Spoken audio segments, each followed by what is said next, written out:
இல்ல இவங்களுக்கு நான் ஒரு பதில் குடுக்குறேன். சீமானோட 2 மகன்கள் தங்க குட்டிகள், அருமை புதல்வன்கள் எங்க படிக்கிறாங்க தெரியுமா? அமெரிக்கன் இன்டர்நேஷனல் ஸ்கூல்ல படிக்கிறாங்களாம். இவர் சரி, நாம் தமிழர் வேளச்சேரியில. கட்சியோட தலைவருடைய அப்ப ஏன் தமிழ் வேளச்சேரியில மீடியத்துல சேர்க்க வேண்டியதானே பிள்ளைகள?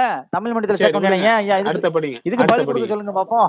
அடுத்த இதுக்கு படிங்க. பதில் சொல்ல மாட்டேங்கிறாங்க எந்த இப்போ தொண்டருமே. சீமானுக்கு ஓட்டு போடுற அந்த 10% மக்கள் கல்லூரி பேராசிரியர்கள், இந்த ஸ்கூல்ல இருக்கிற ஆசிரியர்கள், அடுத்தது IAS, IPS ஆபீசர்கள் தான் ஓட்டு போடுறாங்களா அந்த 10%?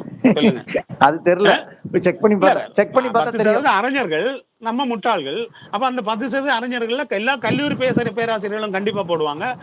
ஸ்கூல்ல உள்ள அந்த ஆசிரியர்களும் கண்டிப்பா போடுவாங்க. இருக்கிற இல்ல இதுக்கு அத்தனை பதில் IAS, குடுக்க சொல்லுங்க. IPS. அவர் வாழ்ற லைஃபே தமிழன் மாரி வாழல. தமிழன் தான் வேட்டி சட்டைய போட்டுக்கிட்டு இருப்பாங்க. இவர் லக்ஸரில ஸ்டார் ஹோட்டல்ல தங்குறாரு. பசங்களெல்லாம் அமெரிக்கன் இன்டர்நேஷனல் ஸ்கூல்ல படிக்க வைக்கிறாரு. CBSE சிலபஸ் தான் வேணுமா? அப்ப தமிழ் மீடியத்தெல்லாம் மூடணுமா?